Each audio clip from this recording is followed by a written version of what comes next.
Today, we're exposing the truth about how the Canadian startup visa PR applications are actually being processed by the IRCC. It's not like any other program in Canada, and you'd be surprised to find out how they're actually processing them and your real chances of approval. Here we go. Who am I? My name is Reza. I'm part of Ingwe Canada. I'm a licensed immigration practitioner, and our office specializes in helping businesses, investors, peoples, and families to move across borders. Is this what I do for a living? No, I'm not an actual full-time YouTuber, but I work hands-on with our licensed team working on actual immigration applications. Why are we posting this video? Well, these are made for the purpose of sharing our hands-on immigration knowledge with our worldwide audience. And if you're thinking about immigrating, well, we're here to help. Get a free email assessment by filling out the form down below this video. And if you're an active immigration practitioner, reach out to us. We'd be happy to collaborate. As you all know, the Canadian Startup Visa is a direct PR program for Canada with optional work permit. We've covered a lot about the work permits before for Startup Visa, but what about the PR application processing by IRCC for the Startup Visa applicants? We're going to uncover the truth today. Maybe an ugly truth, but we got to uncover it. That's our job. Here are the facts so far to consider as of today in regards to the current IRCC processing for startup visa applicants. As per the recent IRCC announcement and part of the 2025 immigration plan, the IRCC has increased startup visa PR processing capacities and quotas for each year. They have committed to process more and more PR applicants under the startup visa program, the economic immigration program that is mandated by the federal government here to reduce the backlog of over 6,000 pending applications. We all know that so far, right? Another fact, while they have increased the processing capacity, the IRCC started involving more and more visa processing centers outside of Sydney, Nova Scotia, and Ottawa to help process this backlog. 100% of all startup visa cases were processed by IRCC officers in Sydney, Nova Scotia, their main center, but now you'll be seeing more processing centers spread across Canada with at least 6 other processing centers spread across different provinces and cities to assist with the caseload balancing of startup visa applicants. And I've mentioned that before as well, if you've been watching and following our videos. So that as well we know as a fact. Here's another fact. The IRCC is finalizing all 2020 startup visa PR applications now. That means rendering decisions, and already started 2021 applications. There's a few 2022 startup visa PR applications under process too, but significantly less, as the majority effort by the IRCC is to clean up the backlog still pending from 2020 and 2021 stuck since they shut down during the pandemic.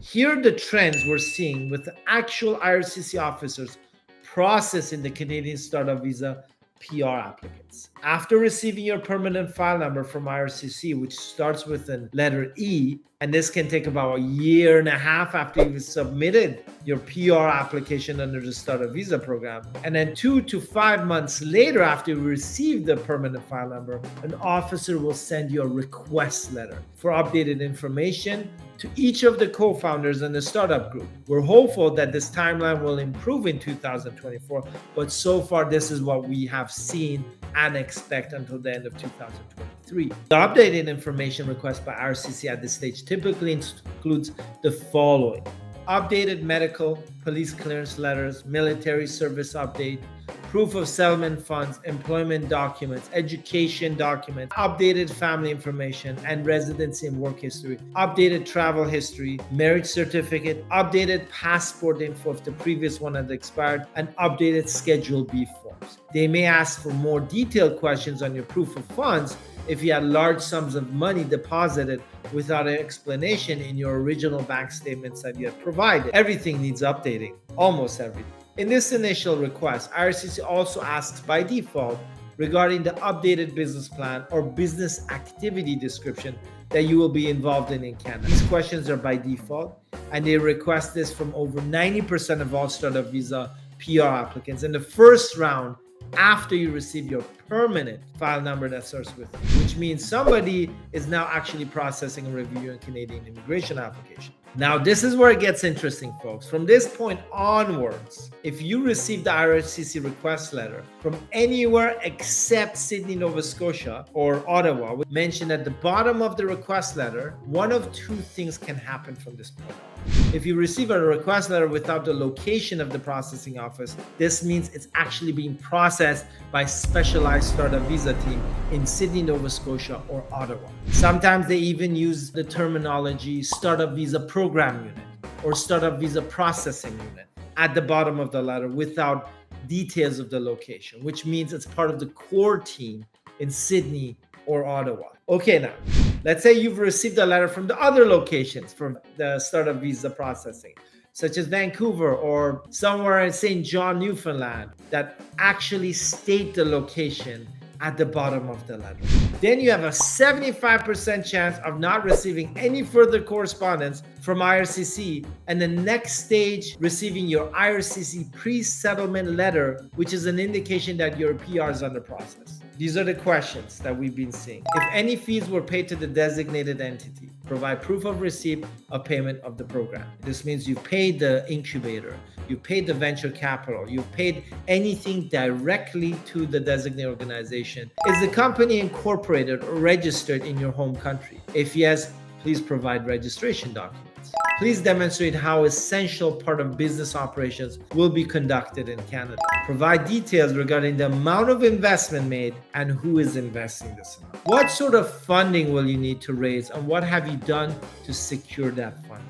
Provide documents of your net worth and your business partner's net worth, highlighting the available funds for establishment of your company in Canada over and above the funds that you have for settlement for immigration purposes. And here's another question: if your startup includes manufacturing of parts or hardware, where will the products be manufactured? Who will be manufacturing the products? Explain your production plan, mapping the steps you will take to deliver your product from inception to production, and marketing and delivery and sales.